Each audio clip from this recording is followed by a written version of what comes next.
Hello students, आज हम start करेंगे chapter 1 chemical reactions and equation. तो मैं इस चैप्टर को दो पार्ट्स में कवर करती, पर ये चैप्टर को मैं सोच रही हूँ एक शॉर्ट समरी में पूरे चैप्टर को आपको एक एक टॉपिक वाइज समझा दूँ। तो फर्दर टॉपिक्स मैंने लिखे हुए हैं, बाकी जब इसको इतना समझा दूंगी मैं इसके बाद मैं इसको रब कर दूंगी। तो आइए स्टार्ट करते हैं फर्स्ट टॉपिक से। What is chemical reaction. अगर हमसे कोई पूछे केमिकल रिएक्शन क्या होता है, तो केमिकल रिएक्शन की जो रिप्रेजेंटेशन होती है सिंबॉलिक फॉर्म में, क्या सिंबॉलिक फॉर्म में, उसको हम कहते हैं केमिकल इक्वेशन। सिंबॉलिक फॉर्म में बोले तो उसको मैं एग्जांपल की फॉर्म में कैसे लिखूंगी, तो जैसे hydrogen plus oxygen gives water. तो इसका मतलब क्या है, इस रिप्रेजेंटेशन को हम केमिकल इक्वेशन कहेंगे और ये आपस में रिएक्ट हो रही है तो क्या है, केमिकल रिएक्शंस हैं। तो हमें क्या होता है, हमारा पहला स्टेप होता है जब हमारी केमिकल रिएक्शंस जब हम लिख देते हैं, उसके बाद आता है हमारा कि हमारी chemical reactions always be balanced, ताकि हमारे राइट हैंड साइड और लेफ्ट हैंड साइड के दोनों एटम्स हमेशा इक्वल हों। हमेशा हमारी केमिकल रिएक्शन के दो फॉर्म होते हैं, एक होता है LHS और एक होता है RHS। LHS में हमेशा हमारे रिएक्टेंट्स होते हैं, RHS में हमारा प्रोडक्ट फॉर्म होता है। तो हम इनको जैसे कि मान के चलो, हमारा पहला टॉपिक था केमिकल रिएक्शन जो मैंने आपको बताया। तो केमिकल रिएक्शन हमारी डे टू डे लाइफ में होती रहती हैं, तो हम कैसे पता लगाएं कि हमारा केमिकल रिएक्शन हुआ है या नहीं हुआ। तो उसमें एनसीईआरटी में आपके पेज नंबर 2 पे 4 पॉइंट्स लिखे हुए हैं। तो कैसे पता लगाएंगे, तो change in state, change in colour, evolution of a gas and change in temperature. जब उसके स्टेट में चेंज होगा, उसके कलर में चेंज होगा, उसकी गैस निकलेगी या फिर उसमें अब्सॉर्ब होगी, या फिर उसके टेम्परेचर में डिफरेंस आएगा, मीन हमारी क्या हुई, ये केमिकल रिएक्शन हुई है वहां पर। तो केमिकल रिएक्शंस को हम जब सिंबॉलिक फॉर्म में लिखते हैं, that is called chemical equations. तो जैसे आपके एनसीईआरटी में फर्स्ट एग्जांपल दिया हुआ है, जब हमारी मैग्नीशियम प्लस ऑक्सीजन रिएक्ट करती है तो बनता है मैग्नीशियम ऑक्साइड। तो मैग्नीशियम प्लस ऑक्सीजन क्या है, तुम्हारे रिएक्टेंट्स, जो कि कहाँ है, लेफ्ट हैंड साइड पे है। तो RHS साइड पे मैंने बोला था प्रोडक्ट फॉर्म होता है, जो कि है मैग्नीशियम ऑक्साइड। तो मैं आपको एक रब करके चीज दिखाऊंगी कि अगर हमारा जैसे कि मैग्नीशियम प्लस हमारा ऑक्सीजन जब रिएक्ट करेगा तो हमारा मैग्नीशियम ऑक्साइड बनेगा। जैसे कि मैग्नीशियम को हम लिखते हैं Mg plus O2, oxygen gives MgO। तो ये क्या है, यहाँ पे हमारे लेफ्ट हैंड साइड पे अगर हम एटम्स को काउंट करेंगे, क्योंकि किसी बहुत सारे बच्चों को, क्या किसी को नहीं, बहुत सारे बच्चों को दिक्कत आती है केमिकल रिएक्शंस को जो हमारी होती हैं इनको बैलेंस करने में। तो मैं आपको उसका भी एक वे बताऊंगी कैसे आप केमिकल रिएक्शंस को अच्छे से बैलेंस कर पाओगे। जैसे हमारे लेफ्ट हैंड साइड में हमारे पास 3 एटम्स हैं, पहला 1 है हमारा मैग्नीशियम का और 2 है हमारे ऑक्सीजन के। और राइट हैंड साइड में क्या है, हम MgO को हम एक सिंगल प्रोडक्ट समझेंगे, तो हमारा राइट हैंड साइड में सिंगल 1 है, तो हमें 3:3 हमें बिल्कुल बराबर करना होगा LHS एंड RHS। तो मैग्नीशियम हमारा 1 है यहाँ पे LHS में, हमारा RHS में भी मैग्नीशियम 1 है, ऑक्सीजन हमारा O2 है यहाँ पर, और यहाँ पर है हमारा लेफ्ट राइट हैंड साइड में, सॉरी मेरे मार्कर का कैप गिर गया था नीचे। तो मैं क्या कह रही थी, हमारे लेफ्ट हैंड साइड पे मैग्नीशियम 1 है और राइट हैंड साइड पे भी मेरा मैग्नीशियम 1 है। लेफ्ट हैंड साइड पे हमारे ऑक्सीजन के 2 एटम्स हैं, पर RHS में हमारे ऑक्सीजन का 1 एटम है, जैसे कि मैंने MgO में दिखाया। तो हम क्या करेंगे, ऑक्सीजन को 2 बनाने के लिए हम RHS साइड पे 2 से मल्टीप्लाई करेंगे होल प्रोडक्ट को। तो हमने 2 से मल्टीप्लाई करा, पर हमें यहाँ पे 2 से मल्टीप्लाई करने के बाद हमारे ऑक्सीजन तो 2 हुए, पर हमारे मैग्नीशियम भी डबल हो गया। तो इसलिए हमें 2 मैग्नीशियम को भी करने के लिए हमारा क्या करना पड़ेगा, LHS में भी 2 मैग्नीशियम करने पड़ेंगे। तो 2 मैग्नीशियम प्लस 1 ऑक्सीजन, यहाँ पे 2 मैग्नीशियम प्लस 2 ऑक्सीजन। तो इसका मतलब RHS and left hand side and RHS and right hand side दोनों बैलेंस हो गई है हमारी। कैसे, अब मैं इसको क्लियर फॉर्म में लिखूं, मैं सारा रिएक्शन करने के पास ताकि हौच पौच ना हो। तो हमारा रिएक्शन ये बना था 2Mg plus O2 gives 2MgO। तो क्या हो गया, हमारी रिएक्शन बैलेंस है। देखें एक बार, 2Mg राइट हैंड साइड में भी 2Mg, O2 तो इसका मतलब कंप्लीट रिएक्शन तुम्हारी क्या है, बैलेंस्ड है। पर बात ये आती है, ये तो एक नॉर्मल सी इक्वेशन है जो तुम्हारे एनसीईआरटी में भी दे रखी है, पर अगर कोई अजीब सी इक्वेशन आए, जैसे कि तुम्हारे क्वेश्चंस अलग तरीके से पूछे जाएंगे कि magnesium burnt in the air, तो इन द एयर मतलब in the presence of oxygen. तो कुछ इस तरह से टिपिकल लैंग्वेज होगी जो हम आगे आगे बढ़ते वीडियोस में मैं आपको समझाऊंगी। ये तो दे रखा था इसमें। जैसे मान के चलो और कोई रिएक्शन, जैसे मान लो सिल्वर हो गया, गोल्ड हो गया, ये किसी के साथ रिएक्ट कर रहे हैं तो क्या होगा। तो तुम्हें उसके लिए तुम्हें 9th क्लास के लिए जो एक टेबल था जिसमें 1 से लेकर 20 तक एटम वाला जो टेबल था, मैं इस वीडियो में ऐड भी करूंगी उसकी पिक्चर, जिसमें हाइड्रोजन, हीलियम, लिथियम, बोरॉन, इसका एटॉमिक नंबर प्लस उसकी वैलेंसी, ताकि तुम्हें ये पता हो कि मैग्नीशियम 2+ होता है या फिर 2- होता है। ये माइनस और प्लस क्यों होते हैं ये मैं आगे वीडियो में आपको बताऊंगी कि कैटायंस और एनायंस कैसे बनते हैं। इसकी आप बिल्कुल भी टेंशन मत लो कि ये कैसे समझ आएगा आपको। तो मैंने आपको इतना बता दिया बैलेंस्ड केमिकल इक्वेशन तक। अब मैं आगे चलती हूँ, मैं आगे बताऊंगी आपको टाइप्स ऑफ केमिकल रिएक्शंस। तो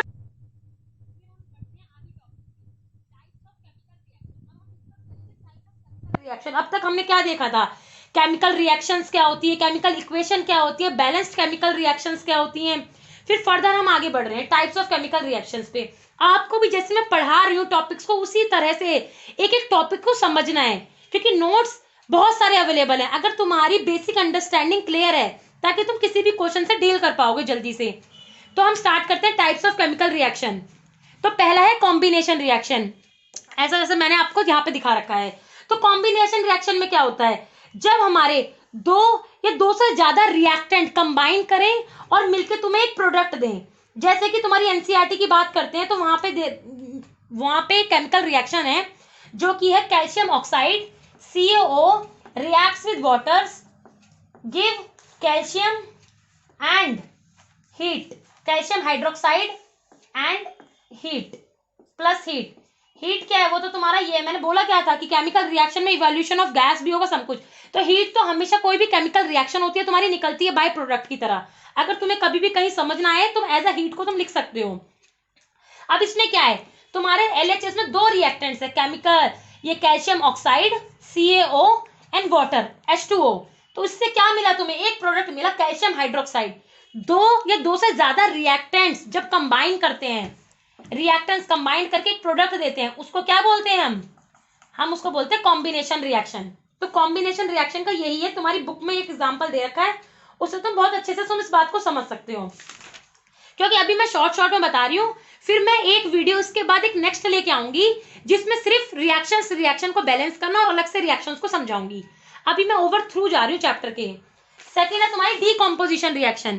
तो डीकॉम्पोजिशन रिएक्शन क्या होती है तुम्हारी, जब तुम्हारा एक रिएक्टेंट्स ब्रेक होके, एक एलिमेंट जब तुम्हारा ब्रेक होता है और दो से ज्यादा प्रोडक्ट में टूटता है तो उसको कहते हैं डीकॉम्पोजिशन। नाम से ही समझ रहा है डीकॉम्पोजिशन, जिसके आगे भी डी लगा होता है इसका मतलब ब्रेक डाउन होना वहां पर।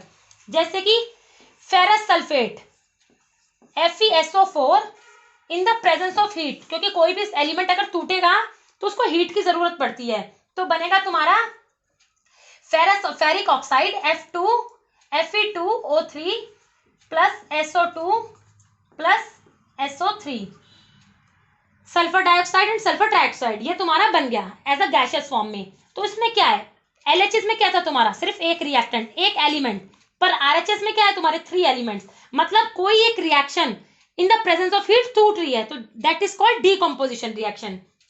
अब हम बढ़ते हैं डिस्प्लेसमेंट रिएक्शन में। तो डिस्प्लेसमेंट रिएक्शन क्या होती है तुम्हारी, डिस्प्लेसमेंट रिएक्शन नाम से ही पता चल रहा है, डिस्प्लेस मतलब कोई एक एलिमेंट जब अपने दूसरे एलिमेंट को डिस्प्लेस करेगा उसको बोलते हैं डिस्प्लेसमेंट रिएक्शन।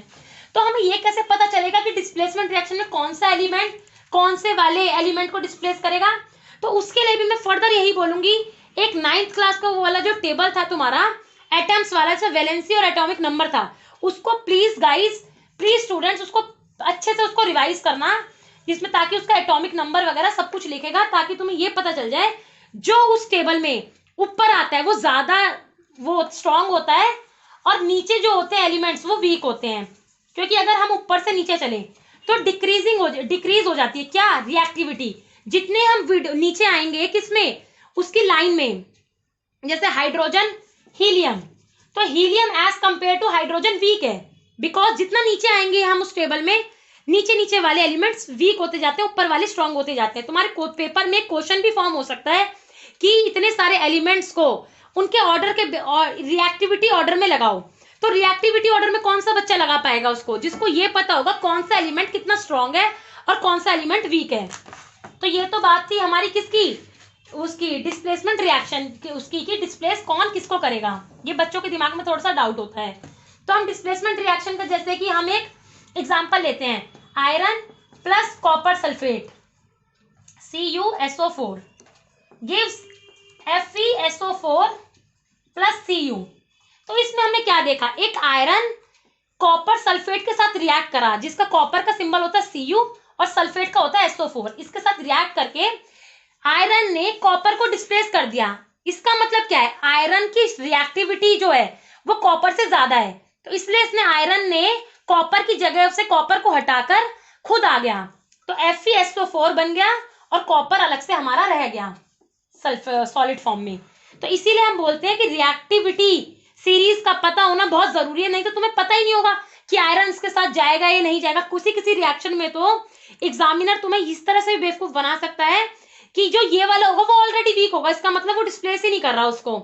तो थोड़ा सा ध्यान रखना है तुम्हें एलिमेंट की सीरीज का। तो नेक्स्ट चलते हैं double displacement reaction. Double displacement में क्या होता है, हमें नाम से ही पता चल रहा है डिस्प्लेसमेंट तो होगी कि वीक स्ट्रॉन्ग वाला वीक को तो डिस्प्लेस करेगा, बट डबल, जैसे कि आपके एनसीईआरटी का एग्जांपल उठाते हैं, sodium sulphate Na2SO4 plus barium chloride BaCl2 react करके हमारा बन रहा है BaSO4 प्लस NaCl। इसमें क्या समझ आया आपको, दो ही रिएक्टेंट है तुम्हारे और दो ही तुम्हारे प्रोडक्ट है। इसमें क्या था, पहले जो सोडियम था तुम्हारा सल्फेट के साथ रिएक्ट कर रहा था, बट सोडियम तो क्लोराइड के साथ कंबाइन हो गया और बेरियम तुम्हारा सल्फेट के साथ चला गया। तो इसका मतलब होता है डबल डिस्प्लेसमेंट रिएक्शन, कि एक टाइम में सिंगल रिएक्शन में दो जनों ने रिप्लेस करा है। किसने, एक तो सोडियम में डिस्प्लेस करा है और एक बेरियम में डिस्प्लेस करा है। तो इनकी रिएक्टिविटी हमें इस फॉर्म में पता होनी चाहिए। फर्दर यही आ जाता है तुम्हारे पास कि कौन सा किसको डिस्प्लेस करेगा। ये जो सोडियम है बेरियम से ज्यादा स्ट्रॉन्ग है, तो इसने क्लोराइड के साथ आ गया, क्योंकि क्लोराइड सल्फेट से ज्यादा होता है। तो हमें इस बात का सरासर ध्यान रखना है कि कौन सा किससे ज्यादा स्ट्रॉन्ग है, कौन किससे ज्यादा वीक है। तुम्हारी डबल डिस्प्लेसमेंट रिएक्शन यहाँ खत्म होती है। फिफ्थ आती है तुम्हारी oxidation and reduction reaction. Oxidation और रिडक्शन को तुम रिडॉक्स रिएक्शन भी बोलते हो।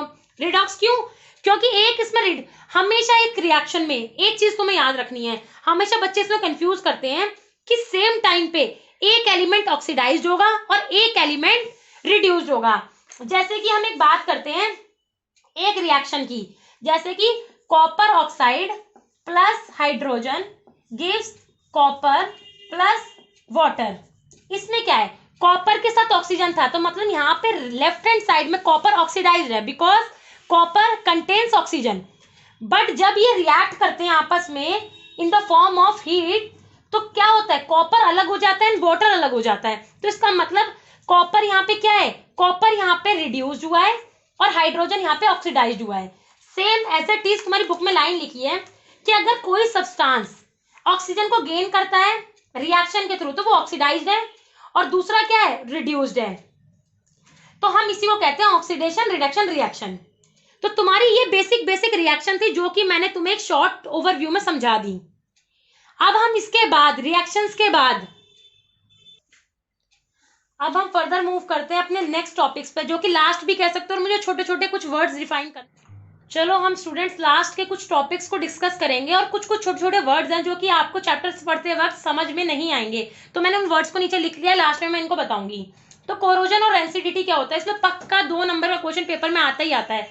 तो कोरोजन क्या होता है, जब भी कोई तुम्हारा मेटल अनडिजायरेबल चेंज के अंदर जाता है, मतलब तुम्हें नहीं पता पर उसके अंदर कोई चेंज अकर हो गया, जैसे कोई मॉइस्चर हो गया, एयर में हो गया, एसिड से हो गया, बेस से हो गया, किसी भी चीज से हो सकता है, जैसे मेटल। जैसे इसका फेमस एग्जांपल है कोरोजन का तुम्हारा रस्टिंग ऑफ आयरन। तुमने कभी देखा है, कभी कोई लोहा आयरन वाला जो तुम्हारा बाहर रखा है, देखे देखे उस पर जंग लग जाती है, उसको हम रस्टिंग ऑफ आयरन का मेन एग्जांपल माना जाता है, क्योंकि उस पर हमें पता नहीं चलता बस उसमें क्या हुआ है, उसमें कोरोजन हो गई है कि क्योंकि बाहर पड़े पड़े मॉइस्चर भी लगा है, उसमें एयर का भी रिएक्ट हुआ है, सम सनलाइट हीट वगैरह पड़ी है, तो उसमें उसको कोरोड हो गया है वो तुम्हारा आयरन। तो उसकी बेसिकली इसकी एक रिएक्शन पूछी जाती है तुम्हारी पेपर में रस्टिंग ऑफ आयरन की, जिसमें तुम्हारा क्या लिखते हैं, आयरन तुम्हारा ऑक्सीजन के साथ रिएक्ट होके उसमें वाटर भी आता है, फिर तुम्हारा क्या बन जाता है, आयरन ऑक्साइड, फेरस ऑक्साइड भी कह सकते हो तुम इसको, क्योंकि कुछ तुम्हारा ना उसमें वाटर से ऐड हो जाता है, मॉइस्चर बन जाता है, जिसको तुम रिडॉक्स रिएक्शन भी कहते हो, क्योंकि इसमें रिड्यूस्ड हो रहे हैं और ऑक्सीडेशन भी साथ साथ हो रही है। तो ये तो हो गया तुम्हारा बेसिकली कोरोजन का एग्जांपल।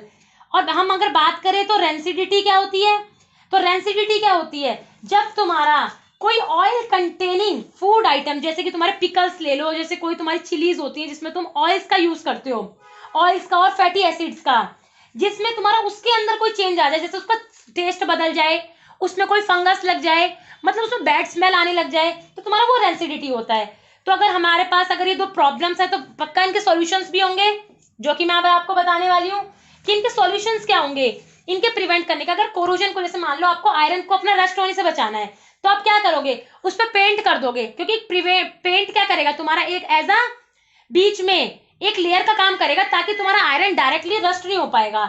जब या फिर तुम उसमें ग्रीसिंग कर दो, ऑयलिंग कर दो, या फिर उसकी गैल्वेनाइजेशन कर दो, उसके कुछ मेटल्स का कुछ ऐसा उसमें कुछ मिक्सिंग करवा दो, ताकि तुम्हारा क्या हो, मेटल जो तुम्हारा आयरन है वो बचा हुआ रहे। सेम केस है रेंसिडिटी का। रेंसिडिटी में क्या करोगे, तुम्हारा कोई फूड आइटम खराब हो रहा है तो तुम क्या करोगे, उसमें कोई एंटीऑक्सीडेंट, क्योंकि ऑक्सीडेंट उसको खराब कर रहे हैं तो एंटीऑक्सीडेंट डाल दोगे। जैसे कि हम पिकल्स को बचाने के लिए कभी कभी विनेगर उसमें ज्यादा डाल देते हैं, कोई कोई ऐसी चीज, ताकि उसमें एक मतलब उनकी कभी कभी अलग से दवाइयां भी आती हैं, मेनली किसके लिए होती है, तुम्हारी रेंसिडिटी से प्रिवेंट करने के लिए होती हैं। जैसे कि तुम अपने फूड को स्टोर करोगे एक एयर टाइट कंटेनर के अंदर, तुम फ्लश करोगे एयर विद नाइट्रोजन के साथ गैस और इसको रेफ्रिजरेट कर दोगे। तो बहुत सारे मेथड्स हैं जो कि प्रिवेंशन के हमेशा होते ही हैं। अब मैंने तुम्हें सोचा था कि मैं एक बार ये भी बता दूं, पीछे हमने टाइप्स ऑफ रिएक्शंस की बात करी थी, उसमें ऑक्सीडेशन क्या होता है और रिडक्शन क्या होता है। ऑक्सीडेशन में मैंने तुम्हें बताया था, जो भी एलिमेंट तुम्हारा ऑक्सीजन गेन करेगा तो वो तुम्हारा क्या होगा, ऑक्सीडेशन के अंदर होगा। तो एक बात याद रखना, ऑक्सीडेशन मतलब हमेशा होता है gain of oxygen atoms, gain of oxygen atoms, और हमेशा रिडक्शन में क्या होगा, हमेशा इसका उल्टा होगा, क्या होगा, लॉस ऑफ ऑक्सीजन एटम्स। ये तुम्हें डिफरेंस भी पूछा जा सकता है पेपर में। तो गेन है और लॉस है, तुम इसका उल्टा हमेशा अपनी तरफ से तुम खुद अंदाजा लगा सकते हो। अगर ऑक्सीजन एटम्स का गेन हुआ है तो पक्का हाइड्रोजन का लॉस होगा, हाइड्रोजन एटम्स का हमेशा लॉस होगा, ये हमेशा रिवर्स चलता है। और जब वहां पे लॉस हुआ है रिडक्शन में ऑक्सीजन का, वहां पे गेन होगा हाइड्रोजन का, गेन ऑफ हाइड्रोजन एटम्स। ये मुझे बताना था क्योंकि उधर मिस हो गया था ये। और फिर अब तुमने हमेशा देखा है दो तरीके की रिएक्शंस होती है, एक तो एंडोथर्मिक होती है, एक एक्सोथर्मिक होती है। तो इनका मतलब क्या है, एंडोथर्मिक और एक्सोथर्मिक। एक्सोथर्मिक से नाम से पता चल रहा है कि एक्सो मतलब कुछ एग्जिट हो रहा है, एग्जिट क्या हो रही है, हीट। जिस रिएक्शन में तुम्हारा रिएक्ट होने में large amount of heat release हो वो तुम्हारी एक्सोथर्मिक रिएक्शन होती है। जहां पे तुम्हारी हीट एब्जॉर्ब होगी, हीट एब्जॉर्ब, वो तुम्हारी एंडोथर्मिक होती है रिएक्शन। इससे हमें पता चल जाता है ये दोनों रिएक्शन किस तरह की हैं, कि जैसे कि वेरियस एग्जांपल्स हो सकते हैं। जैसे कि अभी हमने पीछे एग्जांपल्स में उसकी कैल्शियम ऑक्साइड की बात करी थी, जिसने अपने उसको हाइड्रोजन के साथ रिएक्ट कराया था, उसमें हीट का रिलीज हुआ था। तो हीट के रिलीज को मतलब हीट रिलीज हुई है, इसका मतलब क्या हुआ, ये एक्सो है, एग्जिट, किसी का बाहर निकलना एक्सो, हीट का अंदर मतलब एब्जॉर्ब होना एंडो। ये दो तरह से तुम्हारे रिएक्शन हो सकते हैं। इस तरह से हमने सारे चैप्टर के सारे फर्दर छोटे छोटे टॉपिक्स को डिस्कस कर लिया है। और बाकी हम स्टूडेंट्स अगली वीडियो लेके आऊंगी जिसमें मैं सारी रिएक्शंस वगैरह का तुम्हें बताऊंगी इकट्ठा, ताकि तुम्हें रिएक्शंस में दिक्कत ना आए। आज मैंने रिएक्शंस का कम इसलिए इस्तेमाल किया है क्योंकि ये वीडियो की लेंथ बढ़ जाती है और लंबी लेंथ को मे भी स्टूडेंट्स पसंद नहीं करते। स्टूडेंट्स को हमेशा शॉर्ट चाहिए होता है, क्रिस्प चाहिए होता है। तो थैंक यू स्टूडेंट्स अपनी मेरी इस वीडियो को देखने के लिए, पढ़ने के लिए, समझने के लिए। Thank you students.